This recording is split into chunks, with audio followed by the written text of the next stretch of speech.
सभी साथियों को जोहार। और आप सबको स्वागत है परम प्रतिभा जेएसएससी में। आज कंप्यूटर सीरीज का ये 13वां वीडियो है और 13वां वीडियो में हम लोग पढ़ेंगे कंप्यूटर नेटवर्क। कंप्यूटर नेटवर्क हम लोग पढ़ेंगे 13वां वीडियो में। इस वीडियो में हम लोग क्या क्या पढ़ेंगे ये भी जानते हैं। पहले कंप्यूटर नेटवर्क का इंट्रोडक्शन पढ़ेंगे, फिर कंप्यूटर नेटवर्क के घटक या प्रकार पढ़ेंगे, कितने प्रकार से होते हैं, फिर प्रमुख नेटवर्क डिवाइस पढ़ेंगे, फिर नेटवर्क के प्रकार पढ़ेंगे, नेटवर्क टोपोलॉजी पढ़ेंगे, OSI मॉडल पढ़ेंगे, TCP या IP मॉडल पढ़ेंगे, उसके बाद प्रमुख तथ्य पढ़ेंगे। इतना हम लोग सब कुछ पढ़ेंगे इस वीडियो में। सिर्फ MCQ नहीं पढ़ेंगे क्योंकि MCQ के लिए एक अलग से वीडियो बनाएंगे चैप्टर वाइज। तो चलिए हम लोग जानते हैं कंप्यूटर नेटवर्क के बारे में।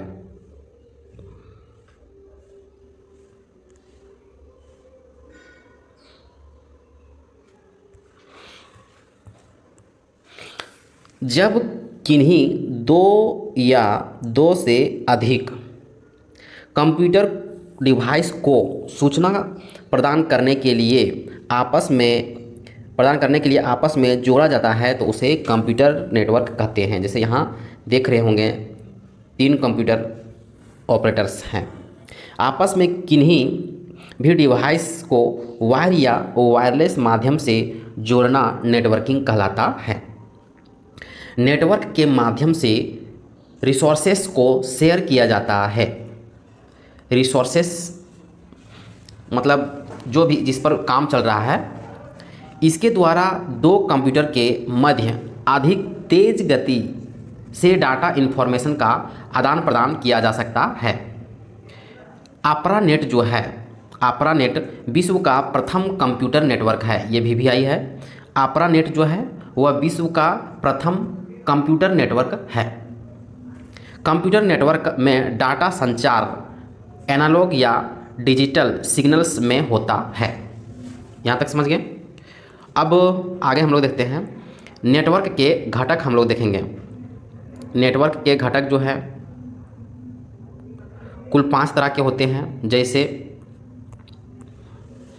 सर्वर, वर्क स्टेशन या client, communications medium, network card और नेटवर्क प्रोटोकॉल। ठीक है। सर्वर में क्या है? सर्वर से कनेक्ट डिवाइस क्लाइंट के लिए सेवाएं देने के लिए उपयोग किए जाते हैं। उदाहरण के लिए है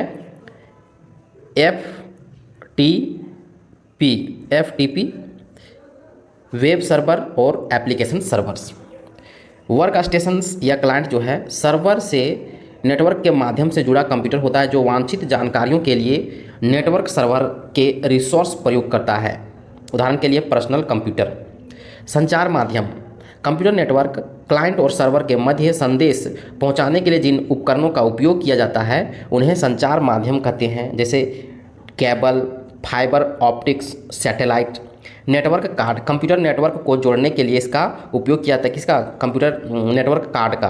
तो NIC को Ethernet card, network adapter, local area network adapter, broadband card या एक्सटर्नल नेटवर्क कार्ड के नाम से जाना जाता है। 5वां है नेटवर्क प्रोटोकॉल। कंप्यूटर नेटवर्क में डाटा संचार करने के लिए जो नियम बनाए गए उन्हें नेटवर्क प्रोटोकॉल कहते हैं, जैसे HTTP hyper text transfer protocol, फिर FTP, फिर TCP या IP इंटरनेट प्रोटोकॉल। आगे हम लोग देखते हैं नेटवर्किंग डिवाइस के बारे में पढ़ेंगे हम लोग। नेटवर्किंग डिवाइस में हम लोग जानेंगे कि कंप्यूटर नेटवर्क बनाने के लिए जिन उपकरणों का प्रयोग किया जाता है उन्हें नेटवर्किंग डिवाइस कहते हैं, जैसे hub, switch, router, bridge, gateway और रिपीटर। तो आइए इसके बारे में विस्तार से जानते हैं हम लोग। तो सबसे पहले हम लोग जानते हैं हब के बारे में।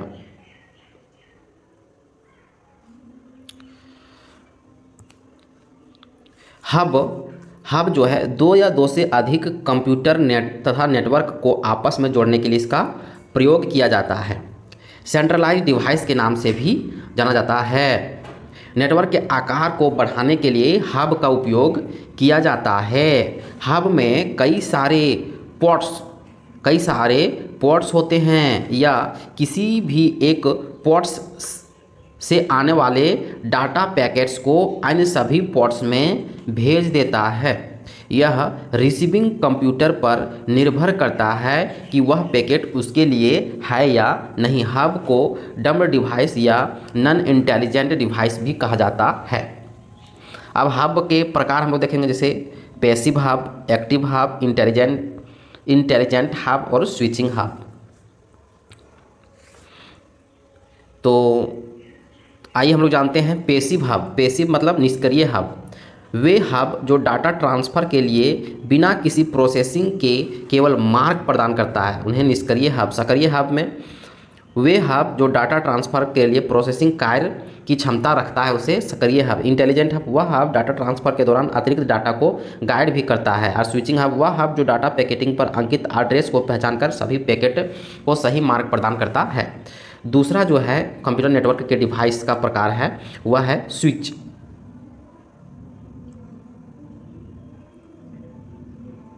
स्विच है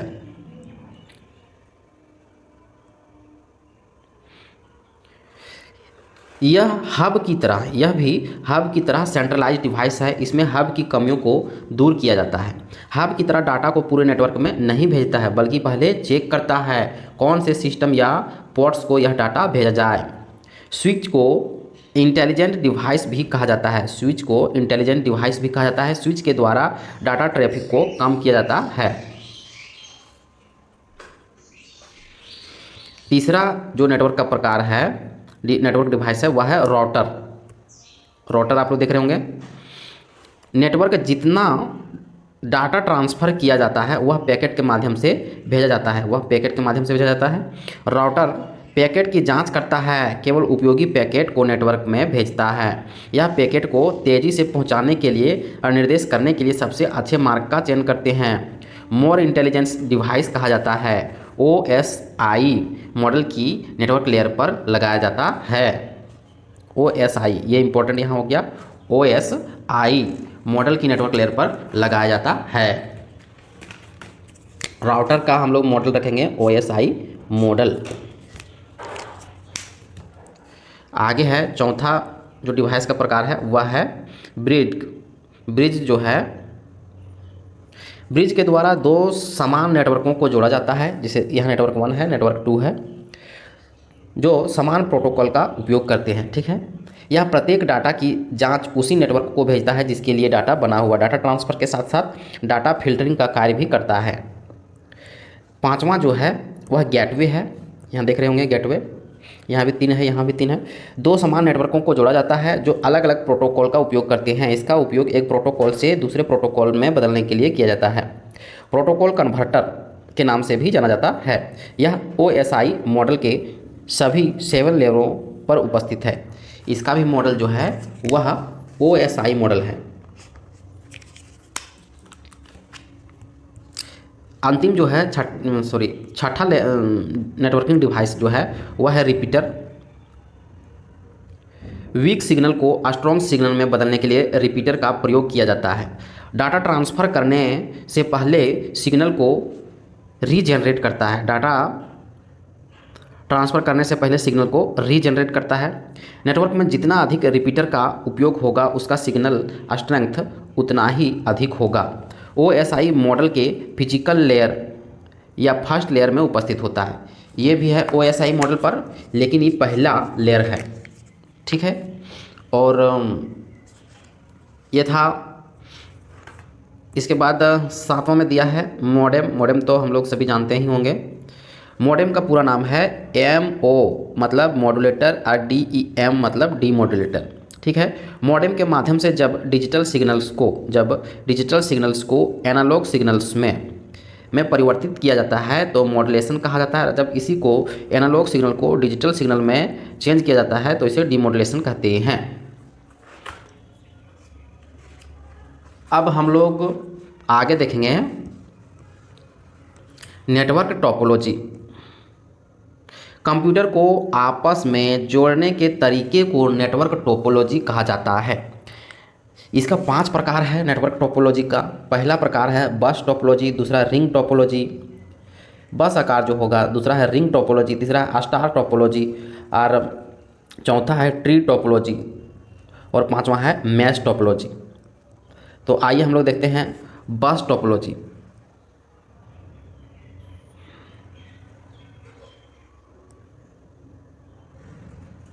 बस टोपोलॉजी देखिए, यहाँ हम लोग देख पा रहे होंगे कि बस के समान ही लंबाई है, और इनका लाभ भी हम लोग देखेंगे और हानि भी देखेंगे। ठीक है, बस टोपोलॉजी इसे लीनियर या मल्टी पॉइंट टोपोलॉजी कहा जाता है।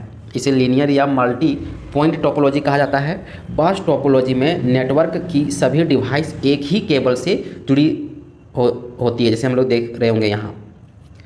बस टोपोलॉजी में उपयोग होने वाले केबल को बैकबोन केबल कहा जाता है।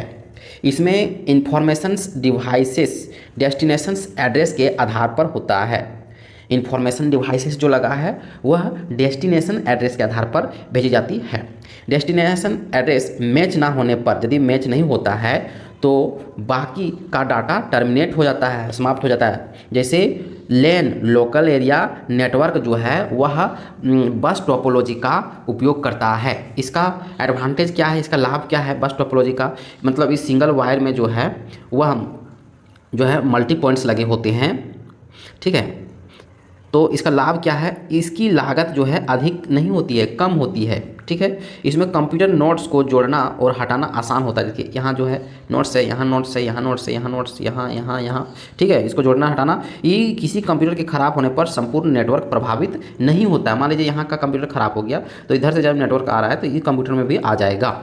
इसका डिसएडवांटेज देखते हैं, यानी नुकसान क्या है? तो ख़राब हुए नोट्स कंप्यूटर का पता लगाना। जैसे मान लीजिए यहाँ से नेटवर्क आ रहा है, अब कौन सा नोट्स ख़राब है तो ये तो डायरेक्ट नहीं पता, सबको चेक करके देखना होगा, इसमें आ रहा है, इसमें आ रहा है, इसमें आ रहा है। तो ये एक डिसएडवांटेज है। दूसरा है अधिक संख्या में नोट्स जुड़ जाने से यह सिस्टम स्लो हो जाता है। यदि संख्या जो है यहाँ 7 है तो क्या होता है, सिस्टम स्लो चलने लगता है। मुख्य केबल के ख़राब होने पर संपूर्ण नेटवर्क शटडाउन हो जाएगा। यदि ये केबल ही समाप्त हो जाएगा, शॉर्ट हो जाएगा, तो सभी सिस्टम जो है शट डाउन हो जाएगा। तो बस टोपोलॉजी के बारे में हम लोग जाने। दूसरा हम लोग जानते हैं रिंग टोपोलॉजी, जो रिंग के आकार में है, आप लोग देख रहे होंगे। ठीक है, ये सर्कुलर टोपोलॉजी भी कहा जाता है क्योंकि गोलाकार है। नेटवर्क का अंतिम कंप्यूटर नेटवर्क के पहले कंप्यूटर से कनेक्ट रहता है। सभी डिवाइस अपनी नज़दीकी 2 डिवाइस से कनेक्ट होता है। जैसे मान लीजिए ये डिवाइस हम लोग देखें, इधर से भी कनेक्ट है और इधर से भी कनेक्ट है। टोकन पास तकनीकी का कार्य किया जाता है, टोकन पास तकनीकी का, और इसमें सभी डिवाइस जो है रिपीटर की तरह काम करता है। इसमें डेटा प्रवाह एक ही दिशा में होता है। इसका लाभ क्या है? मैनेज करने में आसानी होता है, अच्छी स्पीड होता है, इंस्टॉलेशन करने में कम लागत। इसका डिसएडवांटेज है एक डिवाइस डिस्कनेक्ट होने से सारा नेटवर्क ख़राब हो जाएगा। मान लीजिए ये इसका नेटवर्क यहाँ से नहीं आ रहा है तो क्या इधर से नेटवर्क जा पाएगा? क्या नहीं जा पाएगा। ठीक है, अब हम लोग तीसरा देखते हैं स्टार टोपोलॉजी। स्टार के समान देखिए यहाँ दिख रहा है। स्टार टोपोलॉजी में सभी कंप्यूटर केंद्रीय उपकरण के साथ जोड़े जाते हैं। हब कंप्यूटर को बदलकर अन्य कंप्यूटर की संख्या बढ़ाई जा या घटाई जा सकती है। लोकल कंप्यूटर की संख्या बढ़ाने पर नेटवर्क की स्पीड प्रभावित नहीं होती है। आज सबसे अधिक इस्तेमाल किया जाने वाला जो है वह स्टार टोपोलॉजी है। इसका लाभ क्या है कि किसी भी नोट्स अन्य कंप्यूटर के ख़राब हो जाने पर आसानी से बदला जा सकता है। इसका खराबी क्या है कि ख़राब हो जाने पर संपूर्ण नेटवर्क ख़राब हो जाता है। जैसे हम पिछला बताए थे कि इधर से नेटवर्क जा रहा है, यदि यहाँ से ये ख़राब हो गया तो यहाँ से इधर नहीं जाएगा। तो इसमें टोपोलॉजी को बनाने में अधिक केबल की आवश्यकता होती है। आगे है ट्री टोपोलॉजी। देखिए यहाँ ट्री के समान जो दिख रहा है ट्री टोपोलॉजी, इसमें हम लोग देखेंगे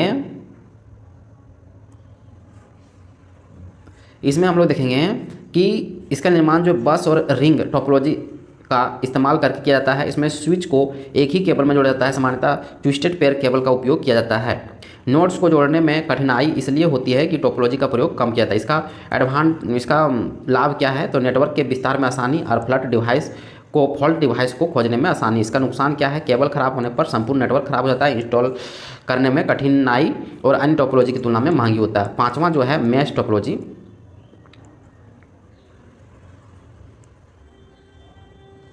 ये जो है मैश टोपोलॉजी, इस नेटवर्क में सभी डिवाइस आपस में ही एक दूसरे से जुड़ी रहती है। मैश टोपोलॉजी को पॉइंट टू पॉइंट टोपोलॉजी भी कहा जाता है। मैश टोपोलॉजी में डाटा किसी भी रूट से डेस्टिनेशंस तक आ सकता है।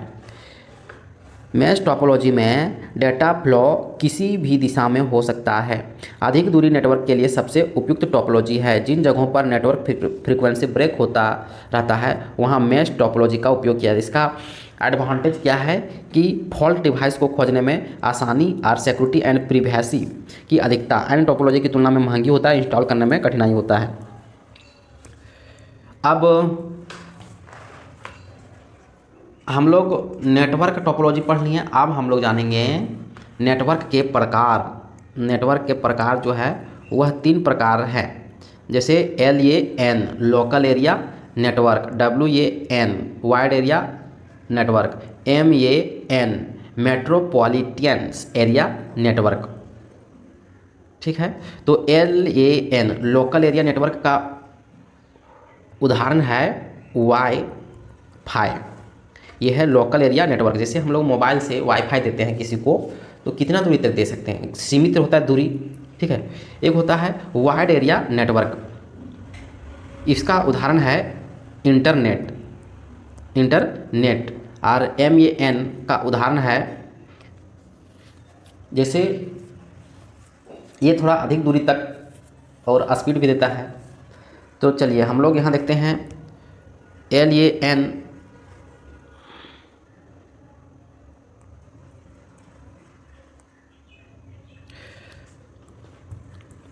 Local area network. यह एक निश्चित छोटे भौगोलिक क्षेत्र में उपयोग होने वाला नेटवर्क है। नेटवर्क की रेंज जो है 0 से 1 किलोमीटर तक होती है। एक बिल्डिंग या इमारत तक ही सीमित रहता है। इसे इंटरनेट तकनीकी भी कहा जाता है। इसमें डाटा कम्युनिकेशंस की गति तेज होती है। इसका उदाहरण है होम वाईफाई नेटवर्क और छोटे व्यावसायिक नेटवर्क। ठीक है, LAN के प्रकार हम लोग देखेंगे। LAN के प्रकार जो हैं PAN personal area network, CAN campus area network, LAN से हम लोग जान रहे हैं लोकल एरिया नेटवर्क, और W4 हो जाएगा वायरलेस। VPN को हो जाए वर्चुअल प्राइवेट नेटवर्क। ठीक है, तो आइए हम लोग सबसे पहले जानते हैं PAN के बारे में। तो पर्सनल एरिया नेटवर्क जो है एक छोटा नेटवर्क होता है जिसकी रेंज जो है 10 मीटर तक अर्थात एक कमरे तक सीमित होती है। यह एक प्रकार का प्राइवेट नेटवर्क है जैसे ब्लूटूथ। दूसरा है CAN कैंपस एरिया नेटवर्क। 2 या 2 से अधिक भवनों के कंप्यूटर को आपस में कनेक्ट किया जाता है, उसे कैंपस एरिया नेटवर्क कहते हैं। जैसे वाईफाई में स्कूल और कॉलेज कैंपस के बीच कनेक्ट रहता है। ठीक है, वायरलेस लोकल एरिया नेटवर्क। इस प्रकार के नेटवर्क को कंप्यूटर और अन्य डिवाइस आपस में बिना किसी केबल के जुड़े होते हैं। इस नेटवर्क में network interface card NIC network interface card का उपयोग किया जाता है।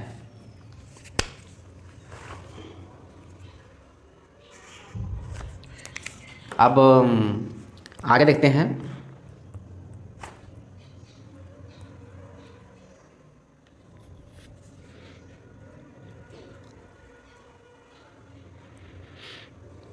VPN virtual private network. Data की गोपनीयता को बनाए रखने के लिए इस नेटवर्क का उपयोग किया जाता है। इसमें डेटा को इनक्रिप्टेड रूप में भेजने के लिए प्राइवेट नेटवर्क का उपयोग किया जाता है। इनक्रिप्टेड रूप में यह नेटवर्क हमें सिक्योरिटी के साथ साथ सर्वर से जोड़ता है। अब हम लोग पहला नेटवर्क के प्रकार देख लिए हैं LAN, दूसरा है MAN मेट्रोपॉलिटन एरिया नेटवर्क। ये 2 या 2 से अधिक LAN को जोड़कर बनाया जाता है, मतलब 2 लोकल एरिया नेटवर्क को जोड़कर MAN बनाया जाता है। इसकी नेटवर्क रेंज जो है वह 0 से 100 किलोमीटर, जबकि LAN, इसमें 2 LAN जुड़ा हुआ है, तो LAN का रेंज क्या है, तो 0 से 1 किलोमीटर, 0 से 1 किलोमीटर, और ये 0 से 100 किलोमीटर। ठीक है, ये पूरे शहर को कवर करता है, जिसे कॉलेज, हॉस्पिटल, स्कूल आदि शामिल होते हैं। दो शहरों के बीच कनेक्टिविटी में भी इसका प्रयोग किया जाता है। डाटा ट्रांसफ़र की स्पीड जो है, गति जो है, वह 10 Mbps से 100 Mbps तक होती है। इसका फुल फॉर्म हम लोग जानेंगे। मेगा, ई स्मॉल बी है इसलिए बीट होगा और प्रति सेकेंड। ठीक है, यदि कैपिटल बी होता तब बाइट होता। ये हो गया मेन। अब तीसरा जो नेटवर्क का प्रकार है वह है WAN, वाइड एरिया नेटवर्क। ठीक है, विश्व का सबसे बड़ा नेटवर्क है। वाइड एरिया नेटवर्क भौगोलिक क्षेत्र निश्चित नहीं होता है। इसकी रेंज लगभग है 100 किलोमीटर से अधिक। डेटा ट्रांसफ़र की स्पीड अन्य नेटवर्क की तुलना में कम होती है। इसकी स्पीड जो है अन्य नेटवर्क की तुलना में कम होती है क्योंकि इसका क्षेत्र अधिक होता है। इसका उदाहरण है इंटरनेट जो है WAN नेटवर्क का सबसे अच्छा उदाहरण है।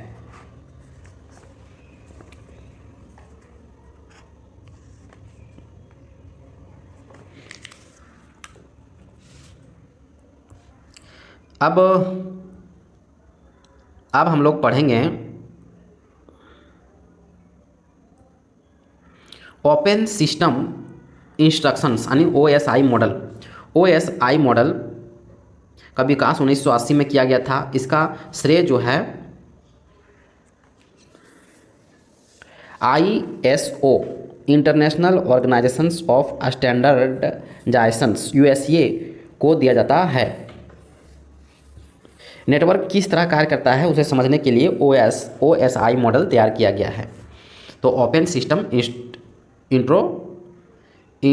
इंटरकनेक्शंस।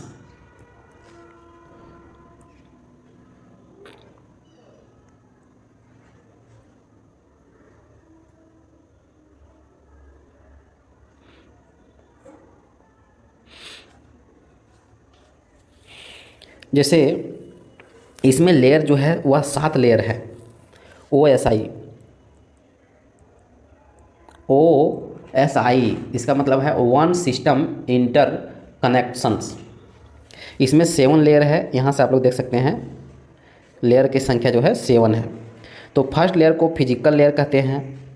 ठीक है, इस लेयर में यानी पहला लेयर में नेटवर्क लेयर द्वारा भेजे गए डाटा पैकेटों को डिकोड और इनकोड किया जाता है। इसका डाटा यूनिट है बीट यूनिट्स।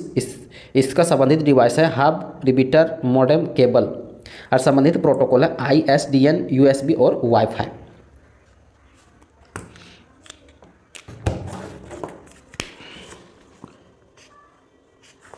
दूसरा जो लेयर है डाटा लिंक लेयर, ये दूसरा लेयर है। इसमें डाटा में होने वाले एरर का पता लगाकर उसे सही करना। इसका यूनिट्स है फार्म यूनिट्स और संबंधित डिवाइस है स्विच और ब्रिज। ये संबंधित प्रोटोकॉल्स है PPP, STP और FDDI। तीसरा लेयर है नेटवर्क लेयर। इसका कार्य IP इंटरनेशनल प्रोटोकॉल एड्रेस उपलब्ध कराना, डाटा पैकेट को सोर्स से डेस्टिनेट तक पहुंचना। इसका यूनिट्स है पैकेट्स यूनिट्स। इसका संबंधित डिवाइस है राउटर और ICMP IPv4।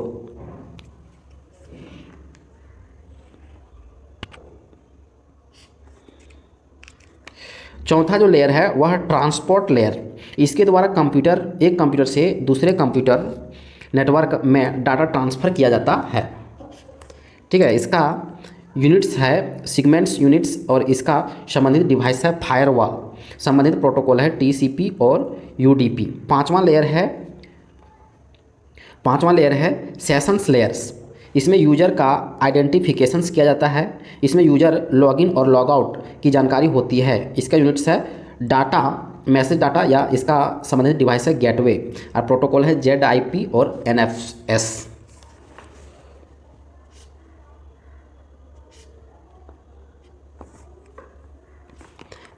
छठा लेयर है प्रेजेंटेशंस लेयर। यह लेयर डाटा फॉर्मेशंस के लिए उपयोग की जाती है। इसमें इनक्रिप्शंस और डिक्रिप्शंस विधि का प्रयोग किया जाता है। इसमें भी मैसेज इसमें भी मैसेज या डाटा। इसका उदाहरण है JPEG, जिसमें फ़ोटो, MPEG, उसके बाद SSL और TLS। और पहला है एप्लीकेशंस लेयर, जिसमें लॉगिन, पासवर्ड चेकिंग, पॉकेट्स फिल्टरिंग्स का कार्य किया जाता है 7 लेयर में। और मैसेज डाटा इसका आ जाएगा hyper text transfer protocol, FTP, SMTP और DNS। इसमें login, password checking, pockets filtering का कार्य।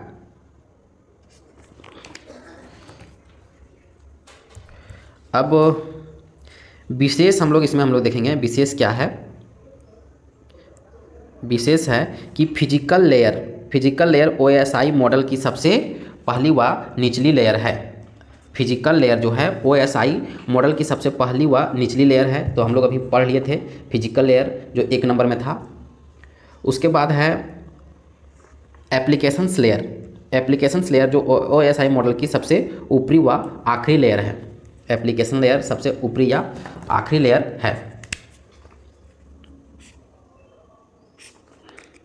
ठीक है। एप्लीकेशंस लेयर को यूजर इंटरफेस लेयर भी कहा जाता है। और फिजिकल लेयर को बिट्स यूनिट्स भी कहा जाता है। ट्रांसपोर्ट लेयर जो है वह हार्ट ऑफ OSI मॉडल कहा जाता है। ट्रांसपोर्ट लेयर को हार्ट ऑफ OSI मॉडल कहा जाता है। प्रेजेंटेशंस लेयर को ट्रांसलेशंस लेयर भी कहा जाता है। प्रेजेंटेशंस लेयर को ट्रांसलेशंस लेयर भी कहा जाता है। उसके बाद फिजिकल डाटा लिंक और नेटवर्क लेयर को सामूहिक रूप से मीडिया या हार्डवेयर लेयर कहा जाता है। उसके बाद सेशंस, प्रेजेंटेशंस और एप्लीकेशंस लेयर को सामूहिक रूप से होस्ट या सॉफ्टवेयर लेयर के नाम से जाना जाता है।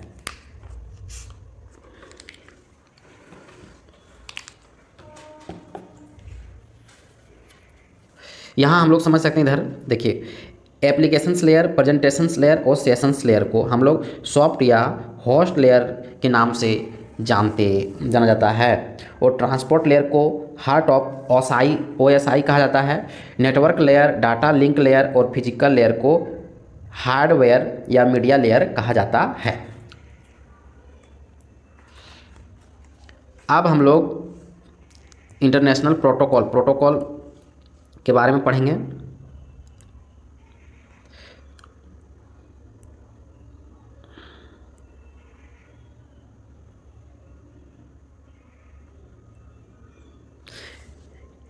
TCP या IP मॉडल। TCP का पूरा नाम क्या है? ट्रांसमिशंस कंट्रोल प्रोटोकॉल या इंटरनेट प्रोटोकॉल, ठीक है, मॉडल। इस मॉडल का विकास USA की रक्षा विभाग DARPA द्वारा 1970 में किया गया। TCP मॉडल को प्रोटोकॉल मॉडल भी कहा जाता है। TCP मॉडल जो है वह 4 प्रकार का होता है, जैसे network interface layer, internet layer, transport layer और एप्लीकेशंस लेयर। देखिए एप्लीकेशंस OSI मॉडल जो इससे पहले हम लोग पढ़े, एप्लीकेशन, प्रेजेंटेशंस और सेशंस लेयर को प्रोसेस एप्लीकेशंस कहते हैं। ट्रांसपोर्ट लेयर, नेटवर्क को इंटरनेट लेयर और डाटा लिंक और फिजिकल को नेटवर्क इंटरफेस लेयर कहते थे। HTTP hyper text transfer protocol में एरर कोड देखिए 400 बेड फाइल रिक्वेस्ट को गलत URL के कारण 401 अनऑथराइज्ड गलत पासवर्ड के कारण, 403 एक्सेस डिजाइन बिना अनुमति के वेब पेज खोलने पर, 404 फाइल नॉट फाउंड, सर्वर के पास रिक्वेस्ट फाइल उपलब्ध ना होने पर, 408 रिक्वेस्ट टाइम आउट, सर्वर की गति धीमी होने पर, 500 इंटरनल एरर, सर्वर के कॉन्फ़िगरेशंस में समस्या होने पर। अब हम लोग देखेंगे ये नेटवर्क चैप्टर का अंतिम टॉपिक बचा हुआ है कि network interface layer, internet layer, transport layer और एप्लीकेशंस लेयर। जो अभी हम लोग देखें तो नेटवर्क इंटरफेस लेयर TCP या IP के पहले या निचली लेयर होता है।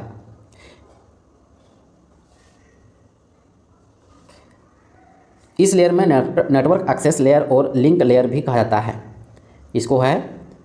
और इसका लेयर द्वारा डाटा को किस नेटवर्क में सेंड करना है यह तय किया जाता है। इंटरनेट लेयर नेटवर्क लेयर भी कहा जाता है। ओएसआई मॉडल में नेटवर्क लेयर की तरह कार्य करती है। नेटवर्क लेयर की मुख्य जिम्मेदारी है विभिन्न डिवाइस के बीच लॉजिकल कनेक्शंस प्रोवाइड करना। ट्रांसपोर्ट लेयर इसका मुख्य कार्य डाटा को ट्रांसमिशंस करना। होस्ट टू होस्ट लेयर भी कहा जाता है। इसमें 2 लेयर प्रोटोकॉल कार्य करते हैं, यूजर डाटाग्राम्स प्रोटोकॉल्स और transmissions control protocol. Applications layer जो है यह टीसीपी या आईपी की सबसे ऊपरी लेयर है। इसे प्रोसेस लेयर भी कहता है। इस लेयर के द्वारा यूजर इंटरनेट या नेटवर्क से जुड़ता है। एप्लीकेशंस लेयर बहुत प्रकार के प्रोटोकॉल का उपयोग करता है जैसे HTTP, FTP और DNS। अब हम लोग का ये नेटवर्क चैप्टर समाप्त हुआ। 13वां वीडियो